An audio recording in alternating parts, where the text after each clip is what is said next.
కరీంనగర్ జిల్లా సిరిసిల్ల నేత కార్మికులు విపత్కర పరిస్థితులు ఎదుర్కొంటున్నారు. నిలకడలేని ముడి సరుకుల ధరలు, నేసిన గుడ్డకు సరైన ధర లేక కూలీ గిట్టుబాటు కాక నేత కార్మికులు సతమతమవుతుంటే, మరోవైపు పెరిగిన కరెంటు ఛార్జీలు కోలుకోలేని దెబ్బతీస్తున్నాయి.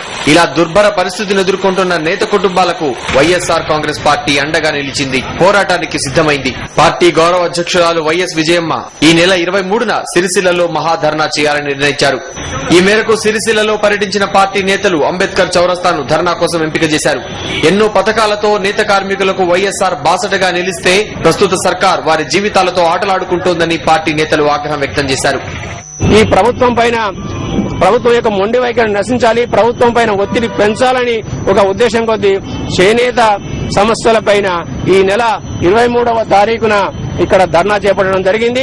అన్ని వర్గాల ప్రజలు, చేనేత వర్గ ప్రజలే కాకుండా అన్ని వర్గాల ప్రజలు కూడా దానికి సహకరించి 23 నాడు చేసే ధర్నాను మీరందరూ కూడా విజయవంతం చేయాలని పేరున మీ అందరూ కూడా నేను విజ్ఞప్తి చేస్తున్నాను. ఈ రోజు ప్రభుత్వం పూర్తిగా విస్మరించి, చేనేత కార్మికులను పూర్తిగా విస్మరించి వారి బతుకులను మరీ అధ్వానిస్తులను నెట్టుకుంటుంది. కాబట్టి దాన్ని దృష్టిలో పెట్టుకుని తన భర్త చేసినటువంటి మంచి కార్యక్రమాన్ని కొనసాగింపు చేయాలనేటువంటి ఆలోచనతో విజయమ్మ గారు ఈ రోజు ఈ యొక్క 23వ తారీఖున ధర్నా కార్యక్రమం చేపట్టడం జరిగింది.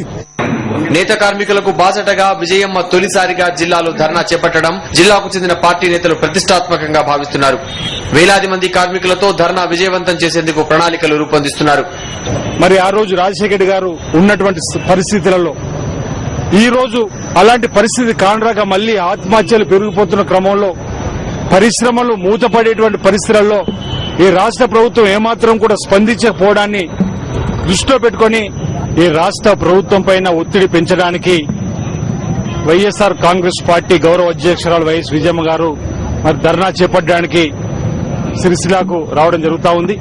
ఒక సైడు భర్త చనిపోయి, ఒక సైడు తనయుడు జైల్లో ఉన్నా కూడా మా కుటుంబం ప్రజా సంక్షేమం కోసము అనే విధంగా వారు పోరాటం చేస్తుంటే మనం చూస్తూ ఊరుకోవద్దని ఈ జిల్లా వైఎస్ఆర్ కాంగ్రెస్ పక్షాన విజ్ఞప్తి చేస్తా ఉన్నాను.